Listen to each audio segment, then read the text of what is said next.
Welcome to Soundtrack Your Life, a podcast about soundtracks, music, and movies. Each episode features a guest and focuses on a specific soundtrack and the personal stories connected to it. Now here's your host, Ryan Pack.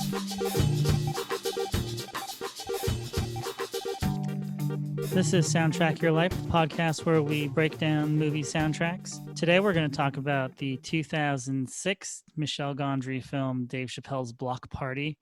And I have my good friend Beverly Encina as the guest today. Hey, Beverly, how are you doing? Hey, Ryan, I'm doing great. How's it going with you? Doing well. This movie came out before we had even met, but I thought this movie would be good to talk about since I feel like pretty much every artist in the movie we've actually seen live together. Yes. Like with the exception of like Dead Prez, and I don't think we've seen Jill Scott. No, we haven't. Although I do like a lot of her stuff. So yeah, it's a pretty solid group of artists on that soundtrack. So at least for me, when this movie came out, I was already a big Dave Chappelle fan. I was a fan of basically every, like if you had asked me in 2006 to build like a dream hip hop festival, most of the people in this movie would have been in my festival. Like I love the Roots, Common, Kanye, Black Star, Lauryn Hill, the Fugees, like all these people would have been part of my show. And also the person who directed the film is Michel Gondry, 2 years after he did Eternal Sunshine, which is one of my favorite movies. Oh, I didn't know that. Yeah, and it was interesting for me because he's kind of known as a very visual director with all the music videos he's done, and Eternal Sunshine has a lot of trippy visual elements as well. And for him to be, this is basically a documentary, but it was a movie I was excited about because like everything I was into at the time was all in this movie. Like Michel Gondry is filming it. The movie came out, I think, after the second season of Chappelle's show, so. I was a huge fan of the show and his stand-up. And then, like I said, all these hip hop artists all showing up with basically, I think the Roots backed up everyone except the Fugees, if I can remember correctly. Mm-hmm. And I was huge into the Roots. Yeah.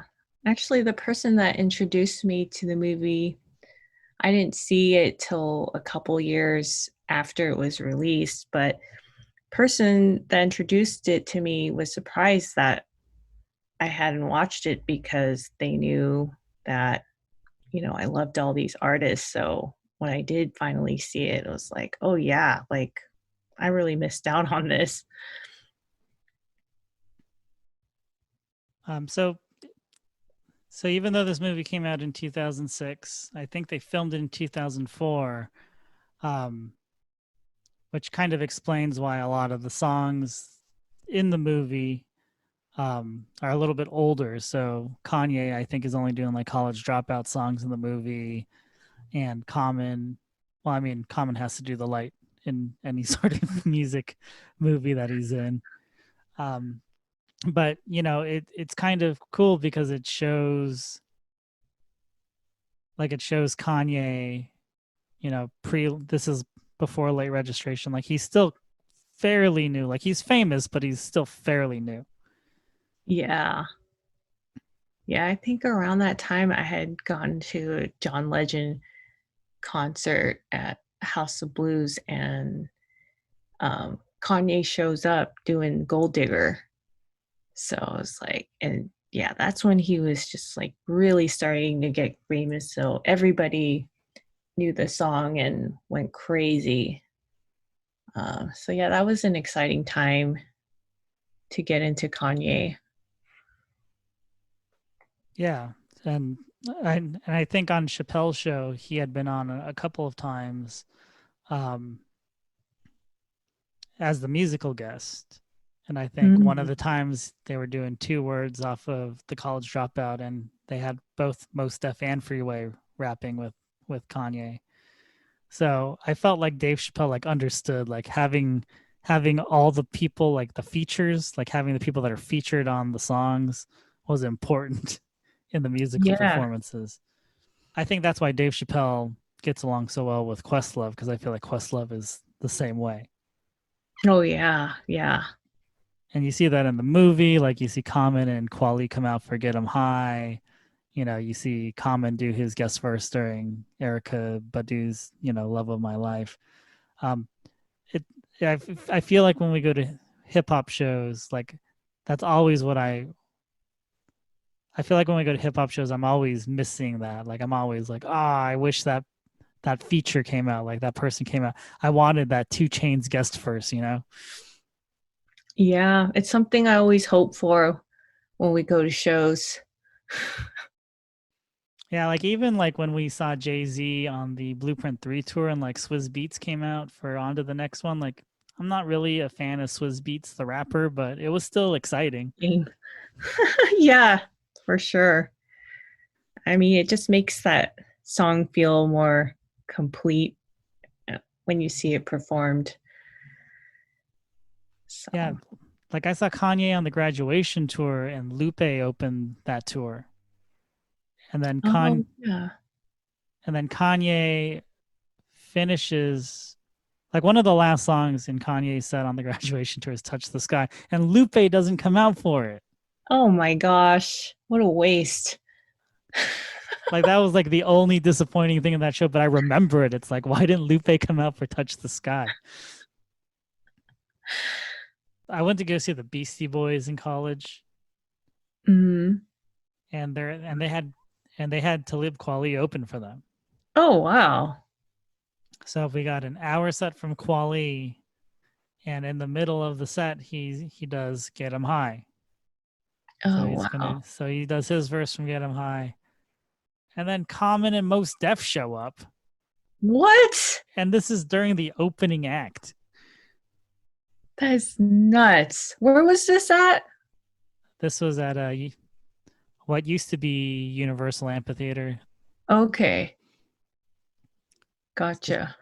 So it was great. So I don't want to hate on Beastie Boys fans, but and it didn't seem like a lot of people knew who Talib Kweli was.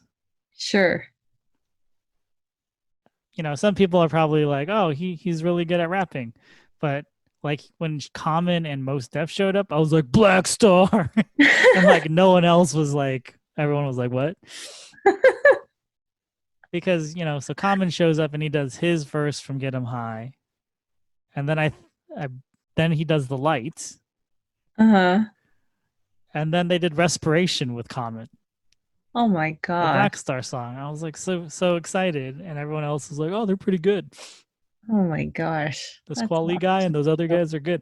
And then Mos Def just like hung out the rest of the set and like just like basically was Quali's hype man. Oh wow.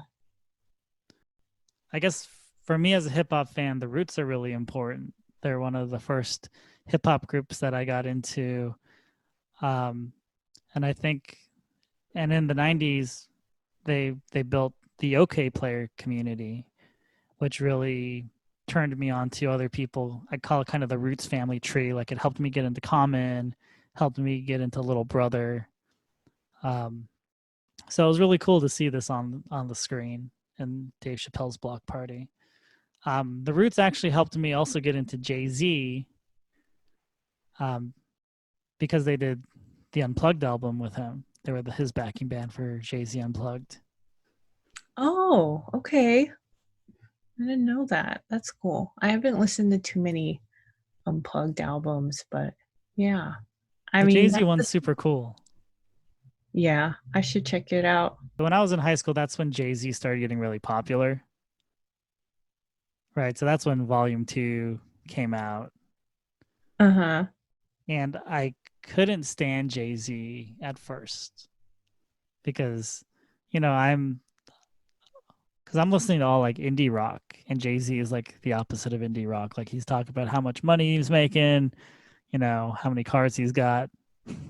So Mm-hmm. it's like the opposite of what I'm supposed to like.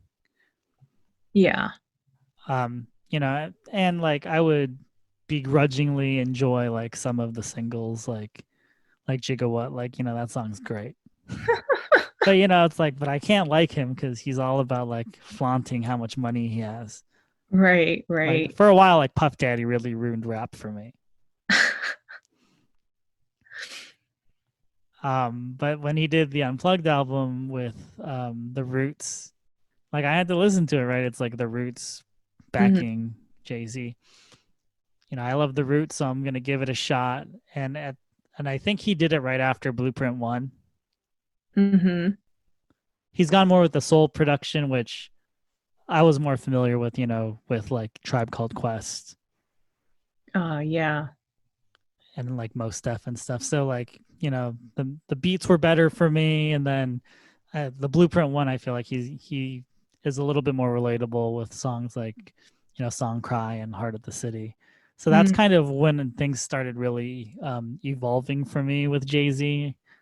But it took like the Roots to kind of like bridge the gap for me. Like oh, he's cool because he hangs out with the Roots. right, right. Yeah, you know, it's funny. I think around that, I'm a couple years older, but um, I think I got into Jay-Z around the same time just because I was in college at that point, and prior to that, my parents just had a strict control over, you know, what I could listen to. So kind of getting into hip hop was my show of I can do what I want now. And I had a lot of friends in the dorms that introduced me to hip hop. And, you know, I hate to admit it, but I was kind of into all the like big pimpin' and money and cars songs that he had. They were just fun and catchy. But yeah, I mean, I wouldn't openly admit that, but I kind of liked it. So, but maybe that was part of like, you know, just being defiant. Um, so yeah, that's I guess just how I got into hip hop in general, just because I wasn't allowed to listen to it unless like I was somewhere um like with friends if they had a party and they were playing hip hop. Um, that was really the only time I could like listen to it openly. So I kind of had like transitioned my taste for hip hop from more of the like really mainstream poppy ones to kind of more like conscious hip hop, like Common and I mean, I would even say Kanye at that time, like his lyrics were more meaningful and had more of a message, um, and just really reflected kind of his personality. I mean, I think sometimes he was just being cocky. I mean, I think that for me, when he got really cocky on some of his tracks, it was just funny to me. So I just saw it as him kind of being funny, but in a smart way. So yeah, like I was already kind of into Jill Scott, Fugees for sure, um, Black Star. Who else was on there? It's been a while. Like I feel like hip hop is very like word of mouth. Like I think that's important in hip hop. It's, you know, someone giving you the mixtape or, you know, burning you a CD or whatever of songs. And I think that's why like hip hop is so feature heavy. Like I feel like it's kind of that word of mouth. Like this person's good, I'm gonna put them on my song, so my fans will get into this person. Yeah, yeah, for sure, for sure. Because I think that's kind of how I first heard of Mos Def. I think was on either a De La Soul or a Tribe Called Quest song. Okay. Yeah, I mean, for me, it's Miss Fat Booty, as I'm sure it is for a lot of people. Right, that song's a classic.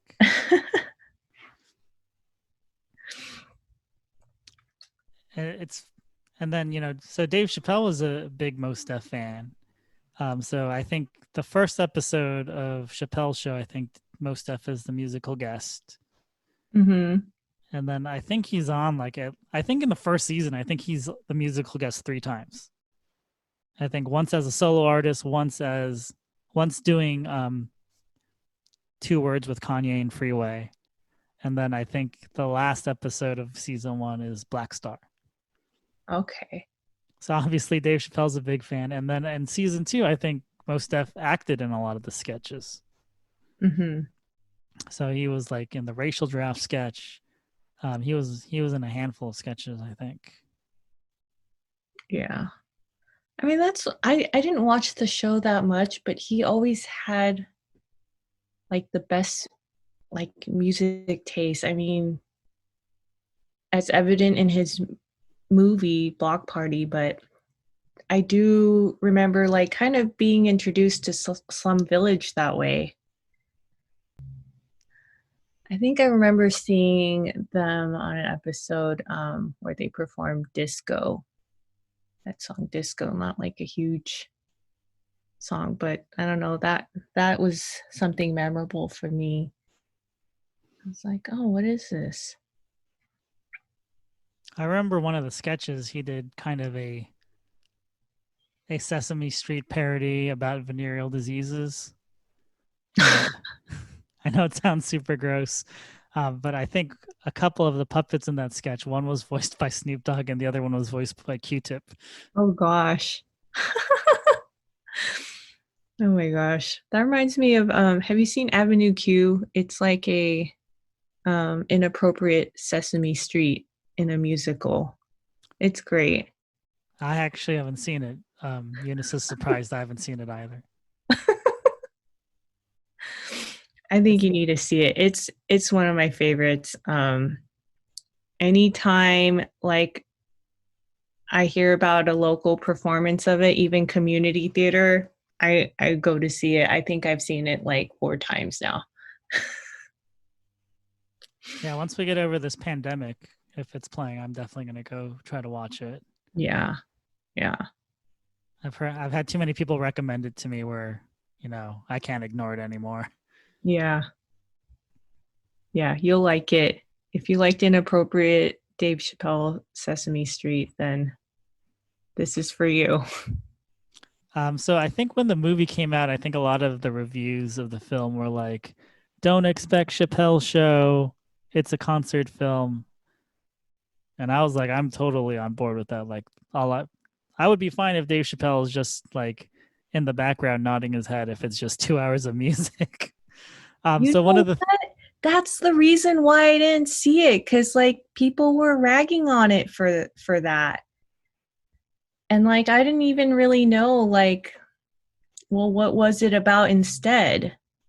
I saw the movie while visiting my best friend. My best friend was living in Fairfax, Virginia at the time. Oh wow, okay. Now I know this area is called the DMV because of Wale. The DC, the DC, Maryland, Virginia area. So I didn't realize that I was kind of watching it in like, this is like Dave Chappelle's hometown. Not Fairfax, but he's from DC, so Yeah. like I'm watching this movie in Dave Chappelle's area.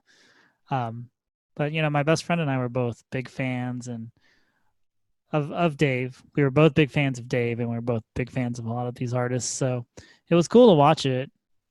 But I remember the entire time being like, I wish we would get whole songs. Like you get like, clips of these performances, it's an all day show.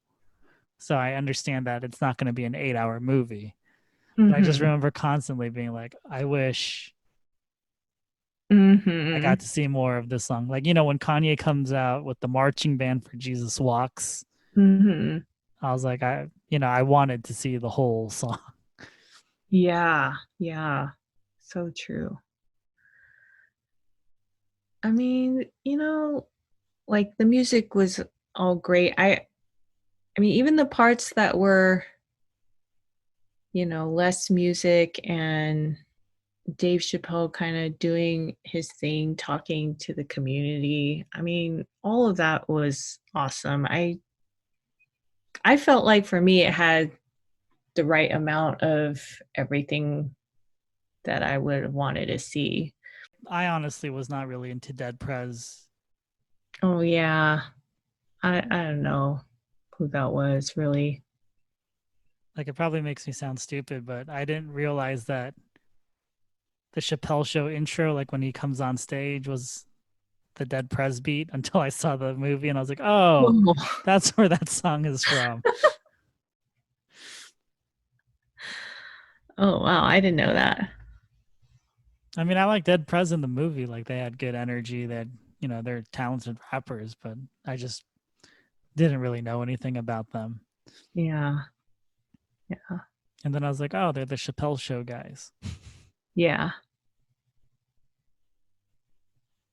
So you said that, you know, you were listening to popular stuff, and then you got into the more socially conscious rap. Was Mhm. it was it because of like Common's the Light, or was it someone that like got you into someone else, or is there, how did that Yeah, transition work? it's kind of like hard to pinpoint. Like I feel like it started maybe with like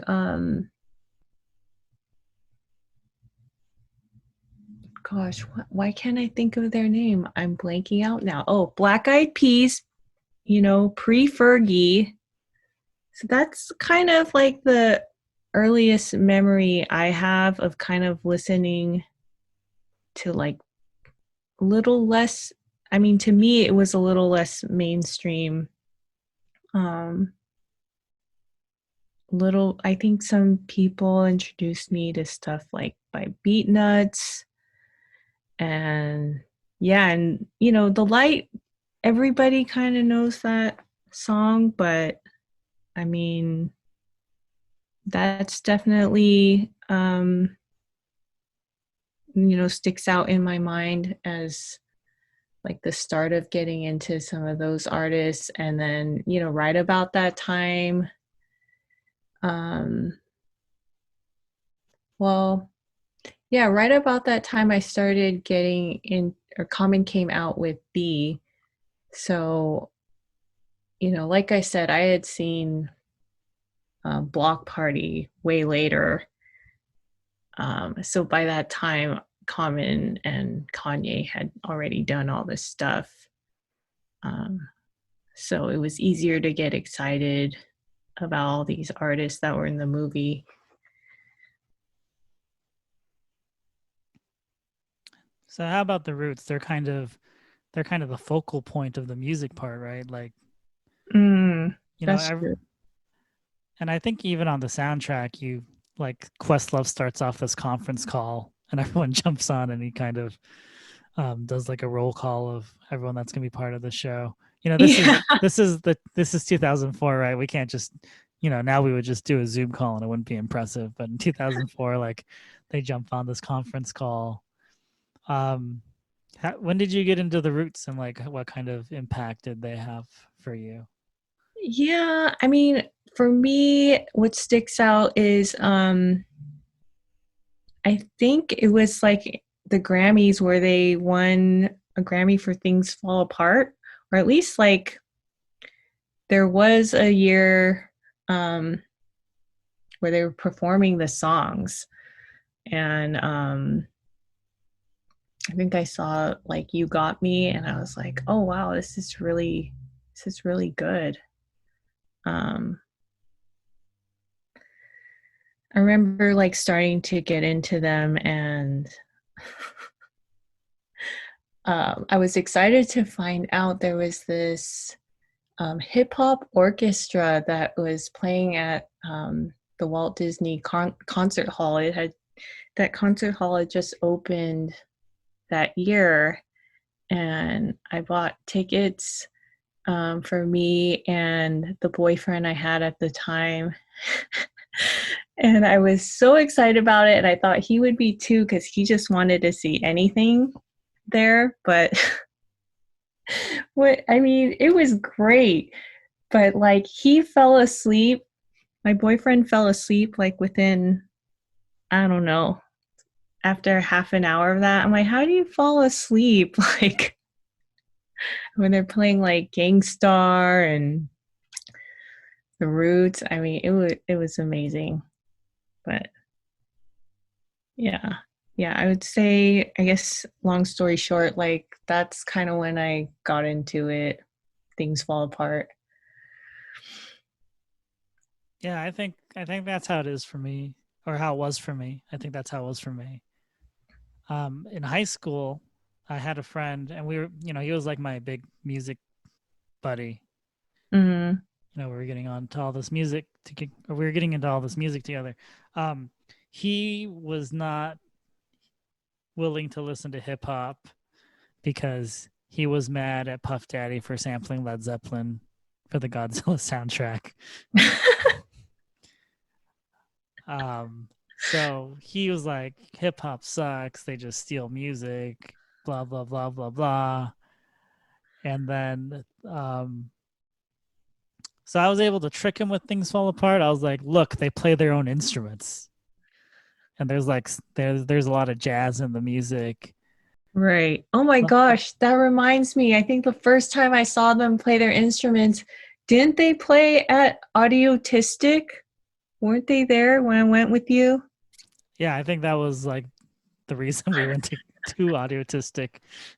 We weren't going to Like, Audiotistic for the rave part. that was a trip. Just like so out of place for the Roots to be there. Yeah. I don't even know why they had like a hip hop stage there. Yeah. Yeah. I mean, that was probably my first and only like ravey type concert or party. I don't know what you would call it. I was just like, oh, this is how people trip out at these raves. It was an experience for me. Yeah. And I think that was like 10 years ago, and I think we both still felt old there. Yeah. Like I Well, think we were age appropriate, but it was like, oh, I feel old. Like I oh, think we walked in and there was just like random kids just like making out on the ground or something like that. I kind of feel like I remember parents coming to pick them up after. Had to be. I mean, was it all ages or 18 and over? Yeah, I Might have- don't know. I guess since I don't remember there being a bunch of booze around, so I guess it was technically all ages. yeah. I mean, we got there late and we basically showed up and saw what we wanted to see and then we left. Yeah. Yeah. Yeah. So we went to see the Roots. I think was it Reflection Eternal or Quali? Yes. Yes, it was Reflection Eternal. That was a good album. I think we went to see the Roots in Reflection Eternal. That's the main reason we went. I think Z Trip played before that. Yeah. Yeah. Gosh, you have a good memory. I don't remember anything before that. And I remember when the Roots were done, we went to check out Chromeo and then we went home. Yeah. So this is actually something I wanted to get back to with the movie. So I loved the movie, and then I bought the soundtrack, even though I knew that Kanye and the Fugees weren't on it. I was like, well, it's the Roots backing all these other people up. But like, I really didn't listen to it. Yeah. Like, it's okay. Like, I feel like there's not a lot of hip hop live albums, right? Right. And I think it's because like it's so much about like the experience of being there and the visual. Uh-huh. Like you need to be able to see that person is actually rapping that fast. Yeah. Yeah. That does make a huge difference. Yeah. I don't even know like if I really listened to the soundtrack at the time or what I thought. I might have had the same kind of experience. Like I went to listen to it because I enjoyed the movie enjoyed the performances that were in the movie, and it's like the soundtrack, the official soundtrack was kind of disappointing. So Yeah, like it's only interesting when like the Roots kind of do their thing and they like do like a like when they jam out. Like I think they jam out in the middle of the light. They do like a little jazz mhm, thing. And that's cool. And to hear like Bilal sing the hook, like that's mhm. those are like nice little changes, but when you're hearing, you know, Definition by Black Star Live, um just it's just not the same as like when you get to see the two, you get to see that interplay between Mos Def and Talib Kweli. It's just kind of different. And it's kind of weird like how like hip hop is such a visual thing. Like even the Roots, like I feel like the Roots are a lot more live when you get to see them than just hearing them, even though they're very accomplished musicians.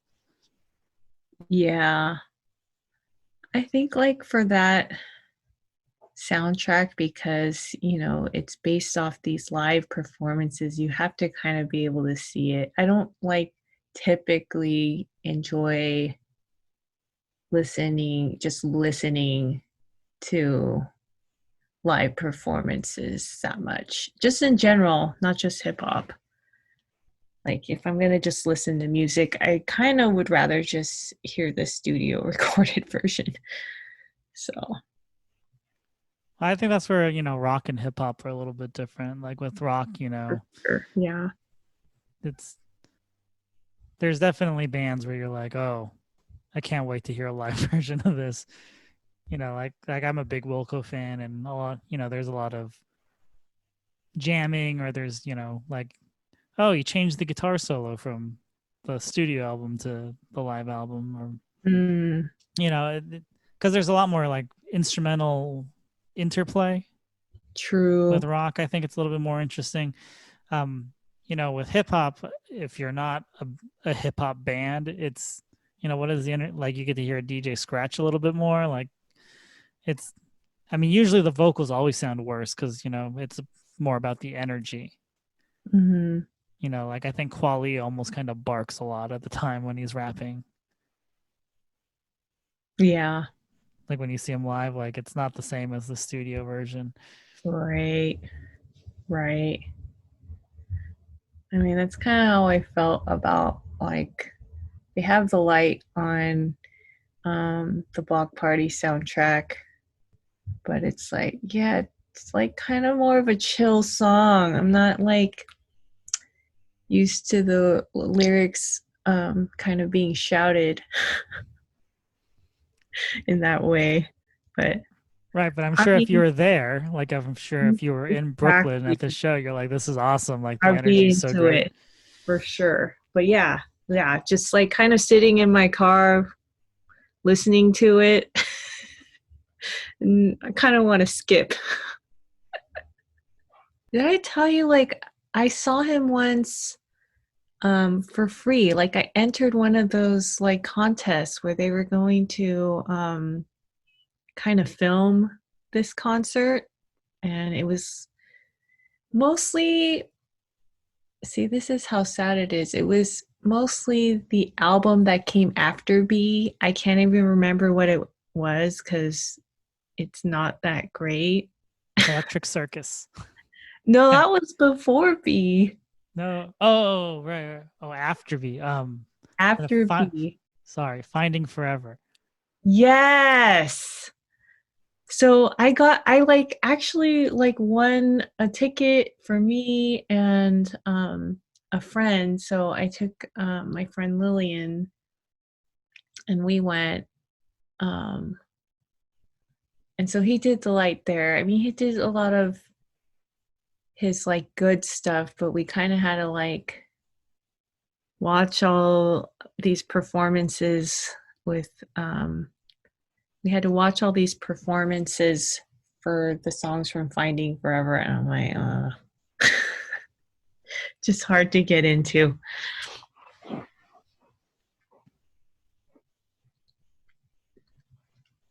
Yeah, but I think B is his last like great album, right? Yeah, I mean, really, I mean, like Water for Chocolate is up there for me too, but like really that and B, I don't know. I don't think he's really come close with anything else since. I still think he's great, but actually I never heard like the stuff he did on Selma. Did you? I think I only know the song that they won the Oscar for. Yeah. Did he do any other stuff? I don't know. Maybe he did. But yeah, I haven't really kept up with him since Fighting Forever. Yeah, me neither. Like I think I've listened to like some singles that he did. Um, but that's about it. I think I tried to listen to whatever album he was promoting when we saw him live, just so like I would know what some of the songs are. Right. But it was kind of like just one time through. And Yeah. then I was mad that they didn't do that whatever remix that had Jay Electronica on it because Jay Electronica opened the show. Right. I was Right. like, oh, they got to do that one remix, and they didn't. I think when my best friend was getting into the Roots, he was listening to Things Fall Apart. I think for a lot of people, Things Fall Apart is their first album from the Roots. Yeah. Like you have the super cool kids who are like, I've been listening to them since Organics, but I think most people, you know, I think they got into the Roots through Things Fall Apart. And I remember him just like geeking out about the drums at the end of You Got Me. He's like, I can't believe he's doing like that break beat on the drums. Mm-hmm. Like that's a human person. Like that's Questlove. Yeah. And I was like, oh, that's a good observation. Like I didn't think about it. Like it's a cool part of the song, but I never thought about like, oh, that's really difficult to do on a drum set. Mm. Yeah. So we I'm saw the glad. Roots. We saw the Roots what, a couple years ago? Yeah, it was pretty, I mean, it feels pretty recent. It's kind of like one of our more recent shows, and we haven't seen too many lately, but yeah. I remember when they came out on stage, I was like, what are they gonna play? Because they weren't promoting a new album, so I wasn't exactly sure what it was gonna be like. Yeah. What did they end up doing? I think they just gave us like a lot of the hits. They played a lot of Things Fall Apart. Yeah. Yeah, which is great. Huh. I think they played a lot of Game Theory and a lot of Things Fall Apart. And then they did some like older stuff. Okay. I think Well, they did like Proceed and a couple of the like Philadelphia Half Light Do You Want More songs. But it was just kind of them doing their thing, which was like it felt like a casual show. Like we're just gonna run through some like really good Roots songs. yeah. So at the end of the movie, so the big like climax of the movie is that the Fugees reunite for the block party. Uh-huh. And Dave Chappelle says, "Oh, we were supposed to get Lauryn Hill, but her record label wouldn't give us the rights to her music. So instead, you've got the Fugees, and everyone goes crazy because why Hmm. wouldn't you? It's a Fugees reunion." I thought that was just like Dave Chappelle being funny, but apparently that was true. Like he booked Lauryn Hill, and then the label wasn't going to allow him to use her music. Um, so we've seen Lauryn Hill together a couple of times. Yeah. And the last time was for the 20th anniversary of Miseducation, which is an amazing album. Yes. But I kind of feel like every time you see Lauryn Hill, it's a celebration of Miseducation because that's really the only album she has. Right. And Like, well, it's a celebration that she even showed up. oh yeah, exactly. That she showed up on time. It does kind of make me appreciate that one time we saw her on 420. Oh my God, yeah. where she just ended up doing a bunch of Marley songs. Yeah. That was crazy. I know. I think like our little pre-party before the show, I mean, I was having a good time. So Yeah, I remember it being a fun night for sure. yeah. And we knew that she wasn't going to show up on time, so we just like hung out and drank and like did karaoke. Yeah. I mean, she wasn't there by the time we got in there anyway, right? Yeah. So, I mean, we had to drink a lot because there was a lot of time to kill. And So, better at some bar outside the venue than inside. yeah. Where was that? Busby's, right? Yeah, we were at Busby's and the show was at the El Rey, I think. That's right. Yeah. Yeah, Busby's had a pretty fun weeknight karaoke thing. Yeah, I remember the MC was really fun. Yeah. I think he did like Welcome to Jamrock. Oh, really? Yeah. I mean, I remember like on one of those times, like Gangnam Style was like popular, so people were doing that. Oh my god. Oh, I think he did it. I think to kind of start off the night, I think he did it. Yeah. And then I think he looked at us and was like, "Oh, you guys look like you might actually be Korean." Oh man. And I was like, "Don't worry about it." But yeah, that night she just ended up doing like mostly Marley covers. Yeah. Like I think she only did like 2 or 3 of her own songs. Yeah. Waited all that time for that. I mean, the Marley covers are cool, but I really came more for the Miseducation songs. Yeah, but now after seeing her a couple times after that and seeing that that's all she's going to do is Miseducation songs, I was like, oh, that was a nice break. Yeah, yeah. I don't feel like I need to see her again unless she comes out with some good new stuff. But I don't know. We've been waiting like 20 plus years for that now. So Right. But I remember after the show, I was like, I don't want to sound like a pig, but she looks kind of out of shape. And you're like, no, for sure. Like she's wearing like really frumpy clothes. Yep. And I remember this. And like, she's kind of a perfectionist. So I was kind of surprised. And then I think we found out like a couple days later that like she was like 6 months pregnant or something. Yeah. Yeah. And I will always remember that. Like we found out she was pregnant, and then I think when she had the baby, Damian Marley like congratulated her on Twitter, and everyone was like, "Oh shoot, it's not his."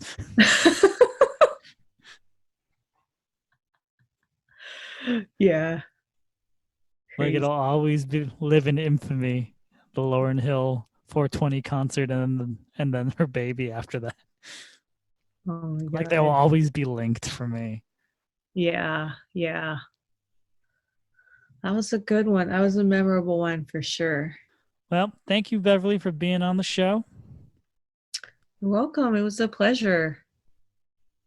But we should definitely have you on again with our friend Kevin, and we can talk more about the different shows we've gone to. And you guys can come visit the Soundtrack Your Life website. You can download some playlists. We'll have some music up from some of the artists that we talked about tonight. Leave us a review on whatever podcasting service you use.